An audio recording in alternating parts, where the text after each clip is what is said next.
Good morning, everybody. TG Watkins here. It's November 27th. I hope everybody had a great weekend out there. Thanksgiving on Thursday, part day on Friday for the market. And the market's been holding up pretty well, so we'll talk about a couple things here. But we have decided to extend our Black Friday sale up until December 1st. So you still got about 3.5 days if you guys are interested. I know there are a lot of Black Friday deals out there. I'm sure people were busy. I know my wife was definitely busy looking up and shopping for everything. But she does a good job waiting the whole year for the things that she knows that she needs. And I think that's one of those times here with Simpler as far as these really good 30% off sales. So do come check it out. All right, so one of the things that I've been looking at is USO. Now, the reason I'm kind of looking at this, and I'll show you, is that I've had a few people ask me in the past about it. Let me show you kind of here. And I think the reason that people were asking me a few weeks ago was because we were coming into this double bottom right here. Now, I was explaining this on my Friday session. I was with everybody for about an hour. And this was a good example of where I say a double bottom works when it works. Otherwise, it's a resting area until price moves lower. So right here, you can see here, this was looking left because it had bounced, and that was trying to figure out if this double bottom was going to hold. So remember, a double bottom works when it works. Otherwise, it's a resting area until price moves lower, and it's a resting area because there's a lot of fighting going on over here trying to figure out if this previous low is going to hold. So that was kind of just from a technical standpoint, we were looking at that. But then I said, hey, what does the Moxie indicator do? And we're looking at, and what are the rules?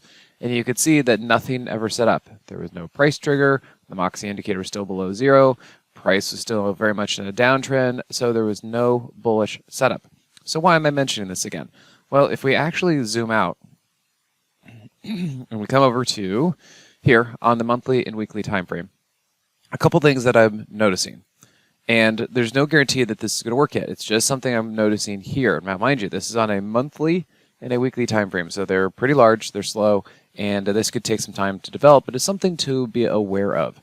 So notice that we've had price on USO move up, and now it's pulled back. Okay, but where is it pulled back to? The monthly 10, the weekly 50, and that seems to be like pretty good support. So we're going to have to see if this is going to be an area where price actually wants to hold and start to move up. I don't have enough clarity on these time frames to say that definitively, but it is something to just be aware of and start looking at the lower time frames to see if it's going to do something like that. Mind you, we do also have some squeezes setting up on the higher time frames. We have the slow stochastic all the way at the bottom. And then if we do come over to the lower time frames, you can see that we also have price here at the daily 200.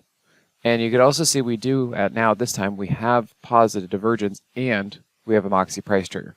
So again, this is still a little too early to really say something like, okay, go buy it here just because the Moxie indicator is firing up. Like, no, there are rules to this and they haven't quite fired off yet.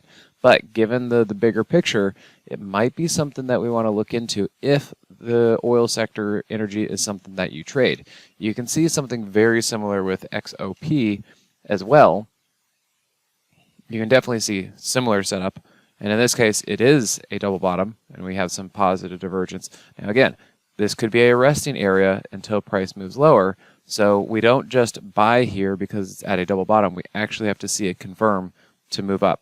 And if we do look at the higher time frame, you'll notice in a very similar way to USO, the services sector for energy is also pulling back into some similar moving averages here on the monthly and weekly time frame. So I don't know if it's going to go up yet, but it is something I just wanted to bring to your attention. And we'll have to keep looking for those clues and signs and confirmation if this is.